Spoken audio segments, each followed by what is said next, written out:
تنقید کریں لیکن خواہ مخواہ ٹانگ نہ کھینچیں، تنقید کریں جہاں تنقید بنتی ہو۔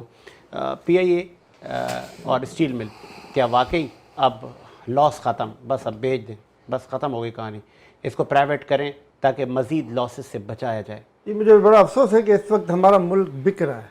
اچھا، ہماری زمینیں بک رہی ہیں، ہماری ایئر لائنز بک رہی ہیں۔ ایئر لائن جو کل تک پی ٹی آئی کی دور میں پروفٹ میں آ چکی تھی، آج وہ لاس میں کر کے اس کو بیچا جا رہا ہے۔ جب ایک روز ویلٹ صرف ایک ہوٹل بیچا جا رہا تھا، اس وقت پورا پاکستان کے چینل جو ہے وہ شور مچانے لگ گئے تھے۔ آج پورا پاکستان بک رہا ہے اور سب چپ ہے۔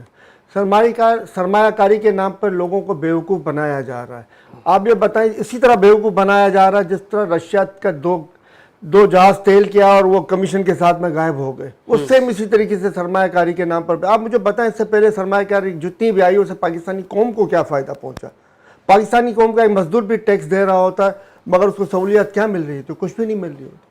پاکستانی قوم کو مسلسل تنزلی کی طرف لے جائے۔ یہ بتائیں، سرمایہ کاری کون سی مد میں؟ اصل سرمایہ کاری وہ تھی جو ٹویوٹا والے کر رہے تھے، جس سے پاکستان کے اندر پوری ٹیکنالوجیاں آنی تھی، جس کے اندر پاکستان کے اندر پورا انجنز بننے تھے، جس کے اندر پاکستان کے اندر پوری ہائیبریڈ ٹیکنالوجی آنی تھی، جس سے بیٹریز کے ذریعے گاڑیاں چلتی ہیں، اور وہ مکمل پلانٹ یہاں پہ لگنا تھا جو رول بیک کر کے باہر چلے گئے۔ اس کے علاوہ اور پتہ نہیں کن کن اپنے جو ہے نا وہ پلانٹس بند کیے ہوئے ہیں۔ اس کے علاوہ فونز وغیرہ بنانے کی جو کمپنیاں آ رہی تھیں، جو سرمایہ کاری بولی جاتی ہے، جس سے پاکستان کے اندر نالج بڑھتی ہے، جس سے پاکستان میں ٹیکنالوجی بڑھتی ہے، جس سے پاکستانی قوم کو فائدہ پہنچتا ہے، مگر ان کی سرمایہ کاری آج تک پتہ نہیں کس طرح کی سرمایہ کاری ہے ان کی، جو پاکستان کو بیچ بھی رہے ہیں اور پاکستانی قوم کو بتا بھی نہیں رہے، اور سستے دانوں بیچ رہے ہیں، اپنے کمیشن کھا رہے ہیں اور ایش کر رہے ہیں، اور مائنس کی مد میں کر رہے ہیں۔ کس مد میں کر رہے ہیں مائنس کی مد میں یہ ایگریمنٹس؟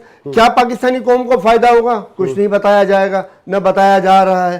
اس طریقے کے پاکستانی قوم کو نقصان پہنچایا جا رہا ہے، جو کہ سراسر ظلم اور زیادتی کے زمرے میں آتا ہے۔ یہ نہیں ہونا چاہیے۔ اس میں اپوزیشن حکومت کا نہیں ہے کھیل، اس میں یہ لٹیروں کا اور عوام کا کھیل ہے۔ یہ لٹیرے جو عوام کو لوٹ رہے ہیں اس کی بات ہو رہی ہے کہ یہ بابا یہ جو لوٹ مار آپ لوگوں نے لگائی ہو اس کو بند ہونا چاہیے۔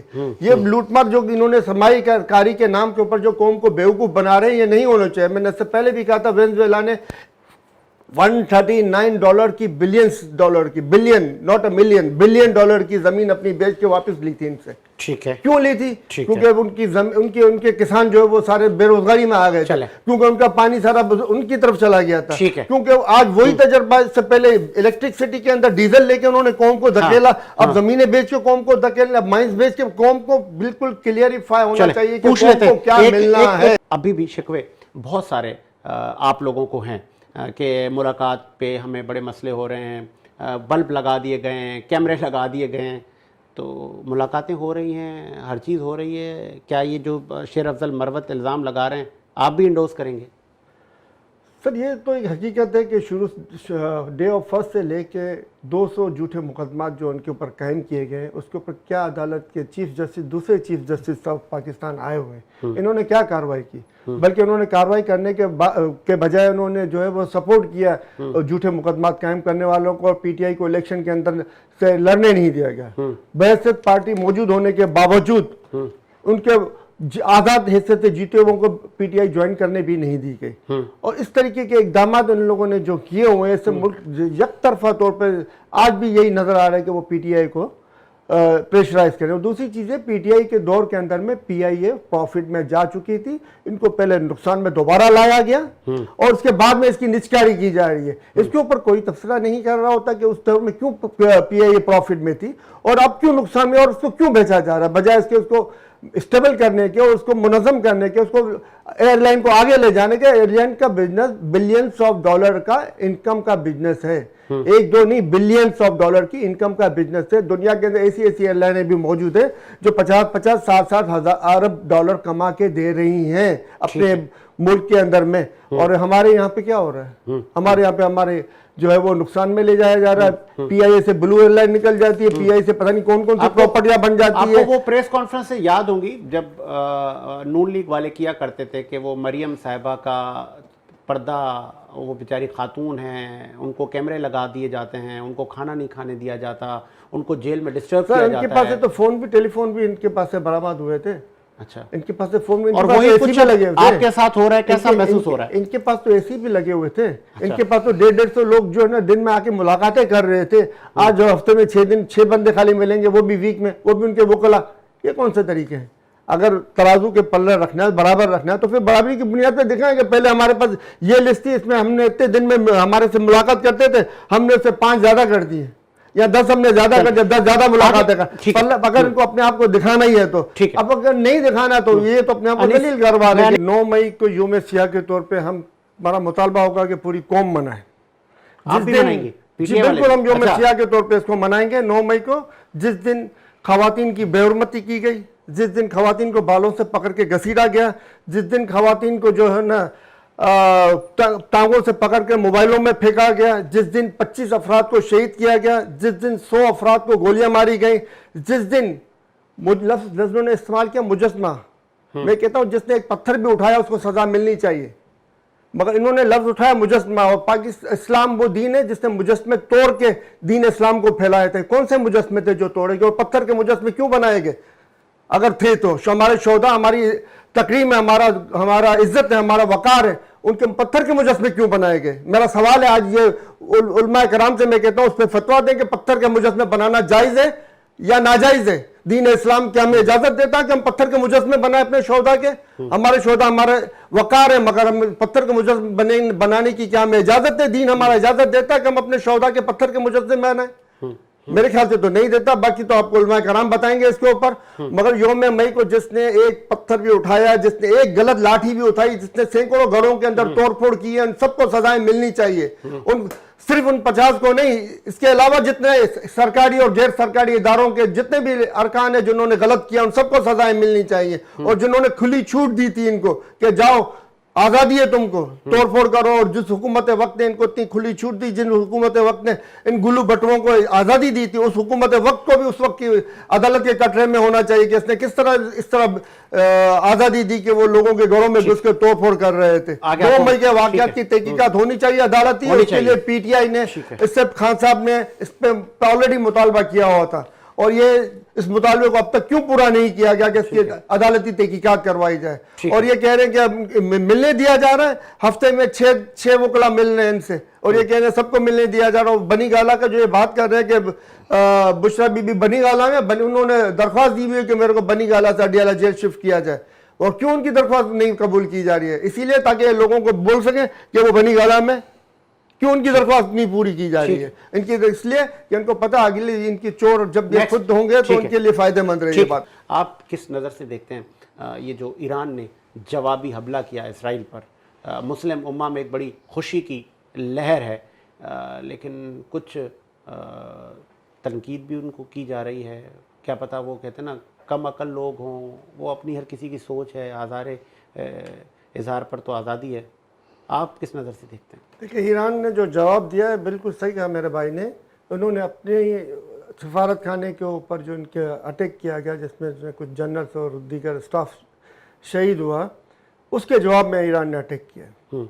مگر وہ غزہ میں جو یہ بے گناہ بچے، عورتیں اور بزرگ اور جوان شہید کیے جا رہے ہیں روزانہ کی بنیاد کے اوپر، اور بمبارڈمنٹ بنا دیکھے رہائشی علاقوں کے اوپر کی جاتی ہے جو جنگی جرائم کے اندر میں آتا ہے. رہائشی علاقوں کے اندر بمبارڈمنٹ کرنا جنگی جرائم میں آتا ہے. سفارت خانوں کے اوپر حملہ کرنا جنگی جرائم میں آتا ہے. تو یہ مذمت کرنے والوں نے کیا اس کی مذمت کی ابھی تک بھرپور طریقے سے؟ ابھی تک تو وہ سپورٹ کر رہے ہیں، اس کو اسلحہ بھیج رہے ہیں، ایک طرف منہ زبانی کہہ رہے ہیں کچھ، مگر پیچھے سے سپورٹ کریں. وہاں کی عوام جو ہے وہ کھڑی ہوئی ہے، وہاں کی عوام احتجاج کر رہی ہے. وہاں کی عوام آنے والے الیکشن میں ان حکومتوں کو تبدیل بھی کر دے گی جو اسرائیل کی اس بربریت کا ساتھ دے رہے ہیں. مگر اس وقت تک تو وہاں غزہ کی حالت کیا ہو چکی ہوگی؟ وہاں پہ ہزاروں اب تک مر چکے ہیں. اس وقت یہ تعداد لاکھوں میں چلی جائے گی. اس کے بارے میں کوئی کچھ نہیں کردار ادا کر رہا ہے. پاکستان ایٹمی ٹیکنالوجی اس لیے تو نہیں بنایا گیا تھا کہ وہ خاموش ہو کے بے گناہ مسلمانوں کو جو ہے مرتا ہوا دیکھتا رہے. مسلمان ایک جسم کی مانند ہوتا ہے، یہ تو واضح الفاظ میں ہمیں بتایا گیا. مسلمان ایک جسم کی مانند ہوتا ہے. وہ کیا ہمارا جسم کے ایک حصہ زخمی ہو رہا ہے، ہم خاموش تماشائیوں کی طرح دیکھ رہے ہیں؟ کہ ہم نے یہ ساری ٹیکنالوجی اس لیے حاصل کی تھی کہ پھر بعد میں ہمارے آرمی چیف صاحبان کہیں کہ ہمارے پاس تو تیل نہیں ہے، ہمارے پاس تو زنگ آلو ٹینک ہے، ہمارے پاس تو یہ نہیں ہے کہ ہم اپنے آرمی چیف سے یہ باتیں سننے کے لیے ہم نے اربوں ڈالر اپنی فوج کے اوپر لگائے ہوئے تھے. اس طرح کے آرمی چیف صاحبان کا احتساب ہونا چاہیے اور آگے کی حکمت عملی طے کرنی چاہیے تاکہ آگے جو ہے پاکستان بہتری کی طرف جائے. اور اس وقت جو ہے وہ غزہ کے اندر جو کچھ ہو رہا ہے اس میں پاکستان کو مین کردار ادا کرنا چاہیے بینگ اے ایٹمی پاور. وہ جو ہوتا ہوا نظر نہیں آ رہا ہے. یہ وہی غلامانہ دور کے بیٹھے ہوئے جو غلامی کی طرف بات کرتے رہیں گے اور غلامی کی طرح کوئی کردار ادا نہیں کریں گے. پیٹرول پرائسز کا بڑھنا, پھر IMF کا ایک پروگرام پھر دوسرے پروگرام کی طرف حکومت کا بڑھنا, تو عام آدمی کے مسائل حل ہو پائیں گے؟ سر یہ آپ کو معلوم ہے کہ عام آدمی کے مسائل کبھی بھی حل نہیں ہو پائیں گے جس طریقے سے یہ حکومت چلا رہے ہیں. عام آدمی کے مسائل مزید بڑھیں گے. عام آدمی کے مسائل اس وقت کم ہوتے ہیں جب وہ رشیا سے سستا پیٹرول لیں. عام آدمی کے مسائل اس وقت کم ہوتے ہیں جب وہ ایران سے سستا پیٹرول لے. ایران سے چائنا لے رہا ہے, ایران سے انڈیا لے رہا ہے. آج انڈیا کہاں سے کہاں پہنچ گیا ایران سے سستا پیٹرول لے کے. آج سستا پیٹرول لے کے پہنچا ہے. وہ کوئی اس نے تیر نہیں مارا ہے کہ اس کے سیاستدانوں نے کوئی کارنامے انجام, مگر انہوں نے اس پیسے کو صحیح استعمال کیا ہے. ایسا نہیں ہوا کہ جس طرح کے PDM کی گورنمنٹ نے ککس لے کے وہ پیسوں کو غائب کر دیا. جو فائدہ عوام کو پہنچنا چاہیے تھا رشین پیٹرول کا وہ بیرون ممالک منتقل ہو گیا. اس طریقے کے کام کرنے والی حکومتیں جب ہم پر مسلط کی جائیں گی تو آپ خود سوچیں ملک کیسے ترقی پہ جائے گا. آج ہمارے پڑوس میں موجود ہے, ہمارے پاس سستا تیل, ہمارے خود کے پاس موجود ہے پیٹرول. ہم اپنا پیٹرول نہیں نکال رہے, ہم پڑوس سے سستا پیٹرول نہیں رہے, اور ہم اپنے کمیشنوں کے لیے مہنگا داموں جو ہے وہ اربوں سے پیٹرول لے رہے ہیں اور ان سے کمیشن لے کے ہم خوش ہو رہے ہیں. تو عوام تو پس رہی ہے سر. اس میں عوام تو غربت کی لکیر سے نیچے جا رہی ہے, اور یہ چاہ بھی یہی ہے. اور یہ چاہ بھی یہی نہیں ان کی جتنے سالہ 40 سالہ حکومتوں کے اندر میں آپ دیکھ لیں اس بات کو, عوام مسلسل نیچے دبتی گئی ہے. ان کا کوئی ایسا منصوبہ نہیں ہوا جس سے پاکستان کی معیشت کو فائدہ پہنچا ہوا, جس سے پاکستان کے اندر کوئی ٹیکنالوجی آئی. خود اتری ہوئی ہیں سڑکوں پر, تندوروں کو بھی چیک کر رہی ہیں. عام آدمی کو روٹی کس مد میں دی جا رہی ہے, کس ریٹ میں, وہ بھی چیک کر رہی ہیں. چلیں یہ اچھی بات ہے, تندوروں کو چیک کر رہی ہیں, تندوروں کی روٹی کو چیک کر رہی ہیں, مگر جس کی وجہ سے تندور کی روٹی مہنگی ہوئی ہے اس کا مسئلے کا حل کون کرے گا؟ گیس کون سستی کرے گا؟ بجلی کون سستی کرے گا؟ گندم کون سستی کرے گا؟ وہ کہ آسمان سے اتر کے فرشتے سستی کریں گے؟ ان سب چیزوں پر کون دھیان دے گا؟ مہنگی بجلی بنا رہے ہیں اس کو کون دیکھے گا؟ گیس ہمارے پاس موجود ہے نکال نہیں رہے ہیں اس کو کون دیکھے گا؟ خالی عوام کو بہلانے والے باتیں کرتے ہیں. عوام کو بہلانے والی باتیں ختم ہونی چاہیے. جو عوام کا حق ہے, جو الیکشن میں عوام کا حق ہے فارم 45, اس کے حساب سے عوام کو عوام کا حق دیا جائے, اور اس کے بعد میں جو ہے نا وہ عوامی حکومت جو بھی آئے, جس کا جو بھی آتی ہے اس کو کردار ادا کرنے دیا جائے. پاکستان کے مفادات کو وہی حکومت دیکھ سکتی ہے جس کو عوام نے منتخب کیا ہو. وہ حکومت کبھی نہیں دیکھ سکتی ہے جس کو نیشنل اور انٹرنیشنل اسٹیبلشمنٹ نے منتخب کیا ہے. وہ حکومت کبھی پاکستان کا بھلا نہ کرے گی نہ کر سکتی ہے. تو حکومت آپ بناتے, پیپلز پارٹی نے تو کہا تھا نا آپ لوگوں کو آئیں بیٹھتے ہیں حکومت بناتے ہیں. سر وہ ہم کسی ایسی جماعت کے ساتھ مل کے حکومت نہیں بنا سکتے جن کے پاس فارم 47 والے امیدوار موجود ہوں. پیپلز پارٹی کے پاس بھی فارم 47 والے امیدوار موجود ہیں. اقتدار کے ایوانوں میں سر اقتدار کے ایوان ہمارے لیے اہمیت نہیں رکھتے کہ ہم اقتدار میں ایوان کے اندر بیٹھ کے اور قوم کو تنزلی کی طرف دھکیلیں. ہم اس طرح کی پالیسیوں پہ ہم یقین نہیں رکھتے. ہم عوام کے ووٹوں سے آئیں گے اور عوام کا خیال کریں گے, کسی اور کا خیال نہیں ہوگا. آپ اکیلے 2/3 میجورٹی کے ساتھ آئیں گے اور پھر باقی پارٹیوں کو یا نہ کم از کم اللہ کے آگے تو سرخرو ہوں گے کہ ہم نے اپنا کردار ادا کیا, ہم نے اپنی جدوجہد کی حق کے لیے, ہم اپنے حق کی جدوجہد جاری رکھیں گے, اور انشاءاللہ اللہ نے چاہا تو وہ ہمیں کامیابی بھی عطا کرے گا. اور کسی جماعت کے ساتھ اطاعت بھی نہیں کریں گے. سر 3 جماعتوں کا واضح الفاظ نے کہہ دیا جو فارم 47 لی ہوئی ہیں, پیپلز پارٹی, مسلم لیگ نون اور MQM, یہ تینوں فارم 47 کی پیداوار ہے. سندھ کے اندر جو اس وقت حکومت ہے وہ فارم 47 کی حکومت ہے. اچھا. پنجاب میں جو حکومت ہے وہ فارم 47 کی حکومت ہے. اچھا. سندھ میں اور بلوچستان میں تو آپ کو پتہ ہی ہے. سندھ میں کسی نے پیپلز پارٹی کو ووٹ نہیں دیا. سر دیے ووٹ دیے ہوں گے, ہم تھوڑی منع کر رہے ہیں کہ نہیں دیے, مگر حکومت فارم 47 کی ہے. اچھا. اکثریت کی نہیں ہے. آپ کو لگتا ہے کہ مجھے لگتا ہی نہیں ہے سر. آپ فارم 45 منگوائیں اور چیک کروا لیں, اور اصولاً ہونا تو یہ چاہیے تھا. ابھی تک تو چیک ہو کے عوام کا حق دے دیا جاتا مگر نہیں دیا گیا. ججز کو خط کون لکھ رہا ہے؟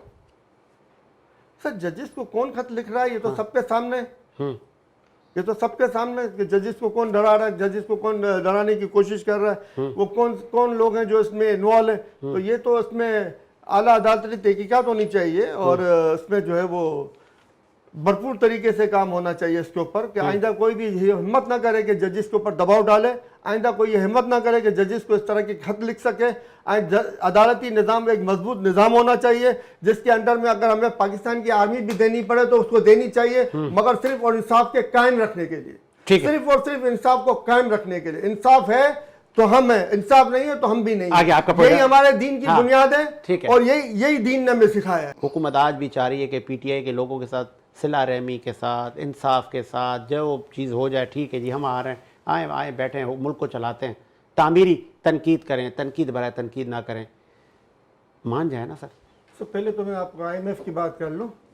کیا کبھی آئی ایم ایف نے یہ کہا کہ آپ اتنی مہنگی بجلی بنا رہے ہو، آپ پیٹرول کی آپ کی امپورٹ بڑھ جائے گی، اس سے آپ کے ریمیٹنس میں کمی آئے گی، اس سے آپ کے جو ہے نا فورن جو ڈالرز جو ہے زیادہ یوز ہوں گے، اس کو آپ کنورٹ کریں اور فلاں پروجیکٹ پہ کریں جس سے آپ کو سستی ملے گی، اس کے لیے ہم آپ کو قرض دیتے ہیں. کبھی کہا آئی ایم ایف نے کہ فلاں جگہ آپ کے پاس گیس موجود ہے، وہاں سے آپ گیس نکالیں، اس کے لیے ہم آپ کو فنڈ مہیا کرتے ہیں. کبھی کہا آپ کو آئی ایم ایف نے کہ فلاں جگہ آپ ڈیم بنا سکتے ہیں جس سے آپ کی زراعت کی زمین جو اتنی ویران ہے اس کو ہم بہتری لا سکتے ہیں. نہیں، کبھی نہیں کہے گی آئی ایم ایف، کیونکہ آئی ایم ایف ایک شکنجہ ہے، سامراجی شکنجہ، جس کے اندر پاکستان کو جکڑا جا رہا ہے اور اس کے اندر شکنجے کو مزید ٹائٹ کرنے کی کوشش کی جا رہی ہے. اور ہمیشہ عوام کو دبایا گیا ہے اس کے اندر میں. بجلی مہنگی کر دو، گیس مہنگی کر دو، اس سے کم متاثر کون ہوتا ہے؟ پاکستان کی غریب عوام. اس کو کون جواب دے گا؟ کبھی انہوں نے یہ آئی ایم ایف سے نے پوچھا ہے ان سے کہ آپ نے اتنے ارب ڈالر یہ سڑکوں پہ لگا رہے ہو، سڑک کا آپ کو ریٹرن کیا آئے گا؟ اور کبھی پوچھا کہ آپ نے اتنے ارب ڈالر کی بننے والی سڑک کو آپ نے اتنی مہنگی آپ نے بنوائی ہے اور جو آپ نے بیرون ممالک میں اپنے پیسے منتقل کر دیے. کبھی پوچھا ان سے، کبھی آئی ایم ایف نے کبھی ان سے پوچھا کہ پیسے آپ نے لیے تھے فلامت کے لیے اور لگائے وہاں پر ہیں آپ نے. کبھی ان سے پوچھا کہ غلط طریقے پر پیسے کبھی لگائیں؟ کبھی اس کے اوپر انہوں نے کوئی کارروائی کی؟ نہیں، پیسے دیتے گئے اور لٹتے گئے. پاکستانی قوم پیسے وہ دیتے گئے، لٹی پاکستانی قوم میں. اور خان صاحب کو جو آپ بات کر رہے تھے، کیا بات کر رہے تھے سر؟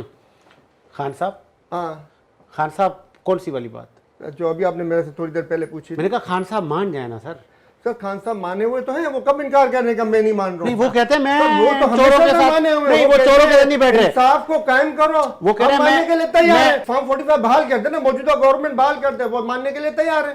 فارم 45 چلیں، حکومت کردار ادا کرے کہ آؤ بیٹھ کے ہم چیک کرتے ہیں کہ کہاں کہاں پہ آپ سے زیادتی ہوئی ہے، کہاں کہاں پہ آپ کے ساتھ زیادتی ہوئی ہے.